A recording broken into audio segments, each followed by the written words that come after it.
Assalamu alaikum wa rahmatullahi wa barakatuh. Na'am, ‘yan uwa masu albarka. Sai kuma shi sukun, ina aka samu asalin sukun. Shi kuma sukun a ƙur'ani in mun kula muna da sukun ya kai 2 zuwa 3.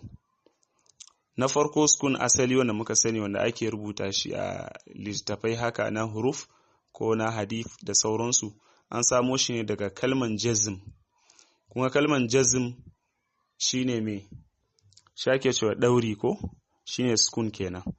To a jazm muka kula a ƙarshen harafin ƙarshen kalman mimun ne ko, so wannan mimun ɗin kan nasa kan mimun ɗin shine aka yanke shi wannan wanda na gaya muku Khalilu bin Ahmad al-Farahidi ɗin shine yayi wannan aikin, ya yanke kan mimun sai ya mai da shi a matsayin sukun.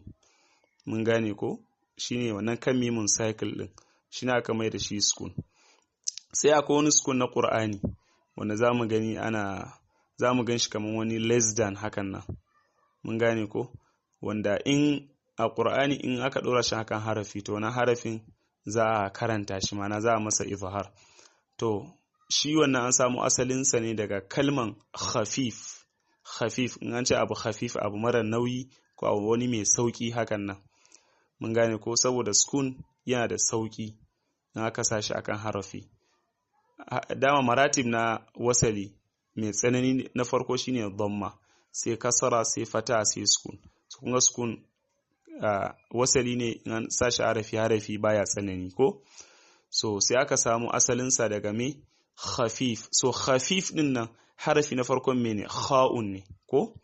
To wannan kan kha'un din aka guntile sai aka cire masa dugon sama sai aka mai da shi wannan sukun din na alqur'ani din. Mun gane ko shi kuma akwai wani sukun babba hakan nan, shi kuma kawai sukun ɗayan ne aka bude sai aka sashi akan wasu harufa ko wani harafi da ake cewa alifus sab'a, daga baya za mu yi bayanin sa. Amma yanzu dai sukun guda biyu nan ku rike. Na farko na kalman jazm sukun cycle din nan daga kan mimun ne aka guntule.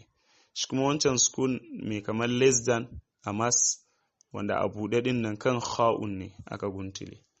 Mun gane ko? So ‘yan uwa da fatan kuna ƙaruwa kuna amfanuwa da wannan karatu, kar a manta a samu addu'o'i, a sa iyayenmu a cikin addu'a. Allah ya saka musu da alkhairi, Allah kuma ya ƙara ba su haƙuri da mu da yi mana tarbiyya da yi mana addu'a. Da mu da ku baki ɗaya mu ta taya juna da addu'a, ni ma kuma ina taya ku insha Allah. Allah ya ƙara mana fahimta. Jazakumullahu khairan. Wassalamu alaikum warahmatullahi.